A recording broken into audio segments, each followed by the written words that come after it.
MLA sir ಬಂದಿರಿ ನಮ್ಮ ಊರ ಫಂಕ್ಷನ್ ಇತ್ತು ರೀ. ಅವ್ರು ಏನಂದಾರು ನಮ್ಮ ಜಾಗ ಸ್ವಲ್ಪ ಅಳತಿ ಮಾಡಿ ಕೊಡಂತೇನಂತಲೇ ನಮ್ಮ ವಾಲ್ಮೀಕಿ ಹುಡುಗರು 4 ಜನ ಆ ವಣಕರ ಜವಾಬ್ರು ವಯಸ್ಸಾಗಿದ್ದಾರೆ. ಅವ್ರು ಹೋಗಿ ಮಾಪ್ ಮಾಡತ್ತಿರಿ. ಅದನ್ನು ಮಾಪ್ ಮಾಡೋ ಮುಂದೆ ಅದನ್ಯಾಕೆ ಮಾಪ್ ಮಾಡತ್ತೀರಿ ನೀವು? ನಾವು ವಾಲ್ಮೀಕಿ ದೇವ್ರ ಜಾಗ ಅಷ್ಟು ಮಾಪ ಮಾಡತ್ತೀವಿ ರೀ, ನಿಂದೇನು ಮಾಡತ್ತಿಲ್ಲ, ನಾವು ನೀನು ಕೇಳತ್ತಿಲ್ಲ ಅಂತ ನಮ್ಮ ಹುಡುಗರು ಅಂದವ್ರಿ.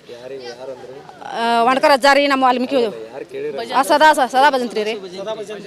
ಕೇಳಿದ್ರಿ ಕೇಳೋಣ, ನಮ್ಮ ಜಾಗ ಅಷ್ಟು ನಾವು ಮಾಪ್ ಮಾಡ್ತೀವಿ ಬಾ ದೇವ್ರದ, ನಿಮ್ದು ಏನು ಮಾಡತ್ತಿಲ್ಲ, ನೀವು ಹೋಗೋಣ ಅಂತಲೇ ಅದನ್ಯಾಕೆ ಮಾಡಿದ್ರಿಂದ ಅವನ ಅಜ್ಜನ ಗೋನ್ ಹಿಡ್ದು ಅಷ್ಟ್ರು ಕೂಡ ಗೋನ್ ಹಿಡ್ದ ಟಾಕಿ ಐತ್ರಿ ಇಲ್ಲೊಂದು. ಆ ಟಾಕಿಗೆ ಹತ್ತಿಕಿರು ಈ ಹುಡುಗರನ್ನ ಕಲ್ತ ಒಗ್ಯಾಕತ್ತಾರ ರೀ. ಬಿಡ್ಸಾಕ ಹೋಗಾಕತ್ರ ಕಲ್ ತೊಗೊಂಡು ಒಗ್ಯಾತಾರ 4 ಹುಡುಗರ್ರಿ. ಮತ್ತು ಯಾರನ್ನ ಕರಿದ್ರಿ ನಾವು ಅಲ್ಲಿ ಮೂರ್ತಿಗೂ ಒಂದು ಕಾಲು ಕುಂತ್ರಿ. ವಾಲ್ಮೀಕಿ ಅಜ್ಜಾಗ್ರಿ ಕೈ ಎಲ್ಲ ಕ್ರ್ಯಾಕ್ ಆಗೈತ್ರಿ ಅದೇ. ಆ ಬಳಿಕ ಅಜ್ಜನ ಒಳಗೆ ಕರ್ಕೊಂಡು ಹೋಗಿ ಕದ ಹಾಕಿ ಅವನ ಕೆಳಗೆ ಕೆಡಿವೆ. ಮತ್ತು ಇಲ್ಲಿ ಈ ಅಮ್ಮ ಒಬ್ಬಾಕಿನ ಅಮ್ಮನ ಕುರ್ಪಿಲಿ ಕುಪ್ಪಿದಾರ್ರಿ. ಮತ್ತು ಇಲ್ಲೊಂದು ಕೈ ರೀ. ಅವ್ರನ್ನೆಲ್ಲ ಆಂಬುಲೆನ್ಸ್ ತೊಗೊಂಡು ಬೆಳಂಗೆ ಹೋದಾರ್ರಿ. ಈಗ ಶಿವಲ್ಗೆ ಹೋದಾರ.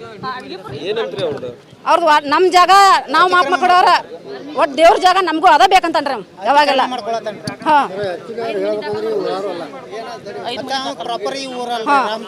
ಬೇರೆ ಊರ ಅಲ್ಲಿ ಮಾತ್ರ ಕಸ ಒಗಿದು, ಹಂದಿ ಕೋದೊಗಿದು, ಹಂದಿ ಕೊಂದುದು ತಂದೊಗಿದು, ಮುಸುರಿ ತಂದೊಗಿದ್ರಿ. ಹೊಲಸು ಭಾಳ ಖರಾಬ್ ಮಾಡ್ತಾನ್ರಿ ಇಲ್ಲಿ ಗುಡಿ ಅಂತೆಲ್ಲ. ಅದನ್ನ ಕೇಳಾಕತ್ ಕೂಡಲೇ ಜಗಳ ಮಾಡಕ್ಕೆ ಬರ್ತಾನ್ರಿ.